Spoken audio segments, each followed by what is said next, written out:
Have you ever noticed how love feels like a drug? No, seriously, think about it. It makes your heart race, your brain glitch, your sleep disappear, and your common sense gone. Completely gone. One minute you're a normal person with goals, dreams, and dignity, and the next minute you're sitting at 3 a.m. staring at your phone like, why haven't they texted back for 7 minutes and 12 seconds?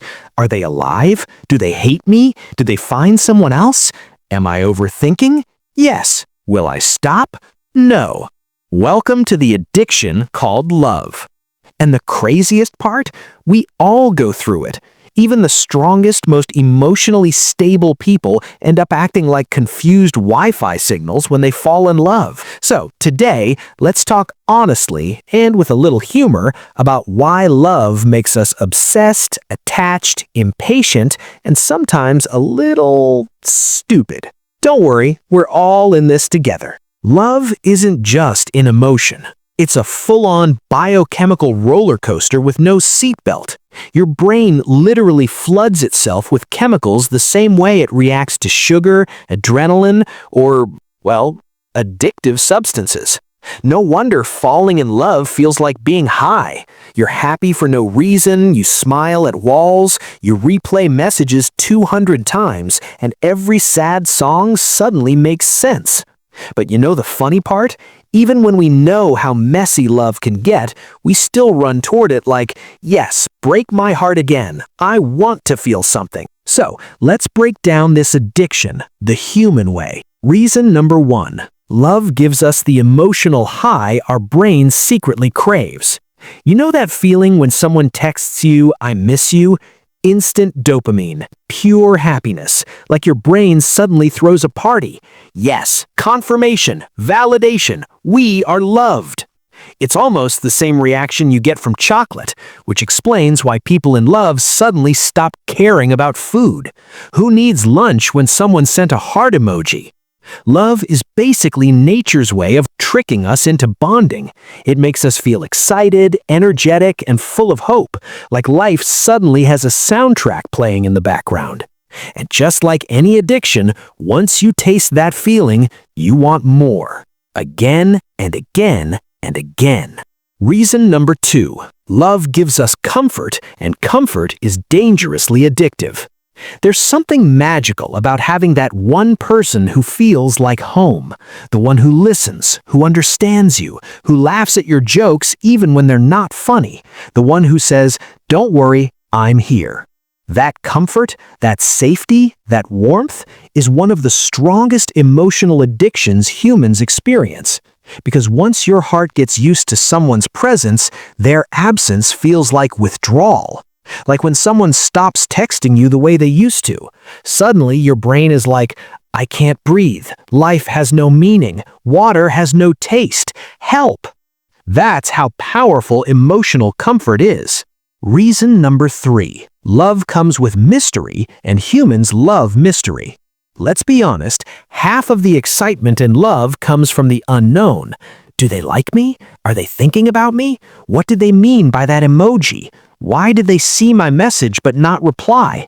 Are they busy? Or are they losing interest? Or are they eaten by aliens?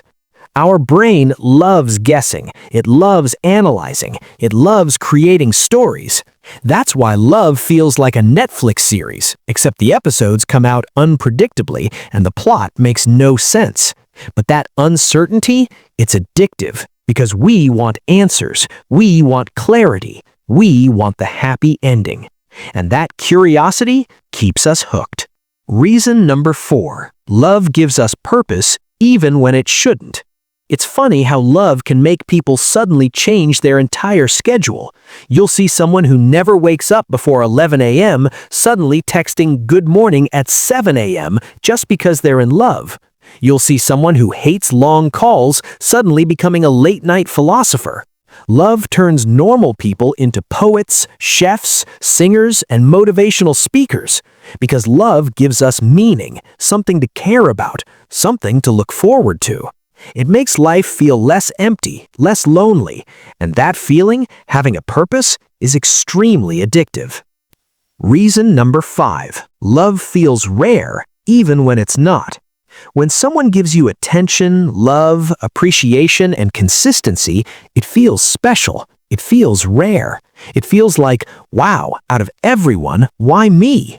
And that sense of uniqueness makes the bond stronger. It makes you want to protect it, hold on to it, fight for it.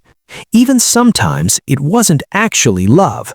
Sometimes it was just timing, or attachment, or loneliness wearing a romantic mask. But our brain doesn't care. It grabs anything that feels special and holds tight like, I'm never letting this go. Reason number 6. Love rewrites our logic, and logic loses every time. You know those moments where your heart and brain argue? Brain, they're not good for you. Heart, shh, they're cute. Brain, they don't respect your boundaries. Heart, but they have nice eyes. Brain, this is clearly a red flag. Heart, I see it, but I'm going to pretend it's pink. When we fall in love, logic becomes background noise. Our heart takes the steering wheel, even if it can't drive. We justify everything. We excuse everything. We ignore everything. Why? Because love feels good. And when something feels good, our brain doesn't want to lose it. Reason number 7. Love gives us hope, and hope is the strongest addiction of all. Even when things go wrong, even when the person is distant, even when the relationship is falling apart, hope whispers, maybe tomorrow will be better. Maybe they'll change. Maybe they still care. Maybe this isn't the end. Hope is powerful. It keeps people holding on to relationships long after the love has faded.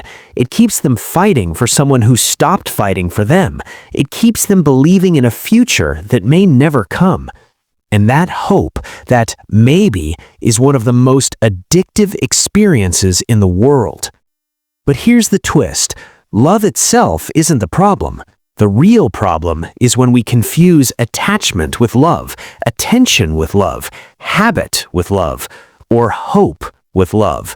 Because the addiction doesn't come from love, it comes from what we think love will give us: validation, security, belonging, purpose, happiness.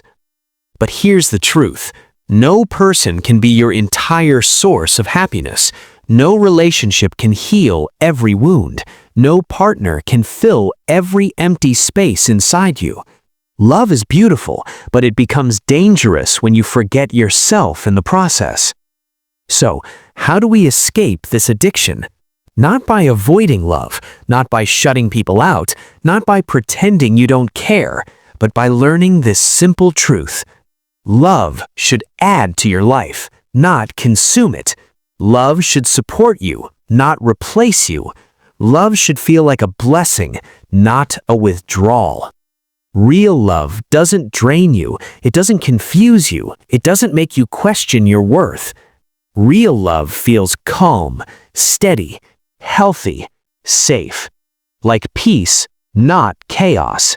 And the moment you understand that, the moment you choose yourself before the addiction, love stops being a drug and becomes something much more powerful. A choice, a partnership, a bond, a journey, not an obsession. So the next time your heart starts acting like it just found its favorite drug again, pause and ask yourself, is this love, or am I just addicted to the way it makes me feel? Because at the end of the day, love isn't supposed to control you. You're supposed to control your love. If this video made you think, smile, or feel something, hit that like button, subscribe, and share this with someone who treats love like an energy drink. You know exactly who they are. Thanks for watching. Take care of your heart. It deserves love, not addiction.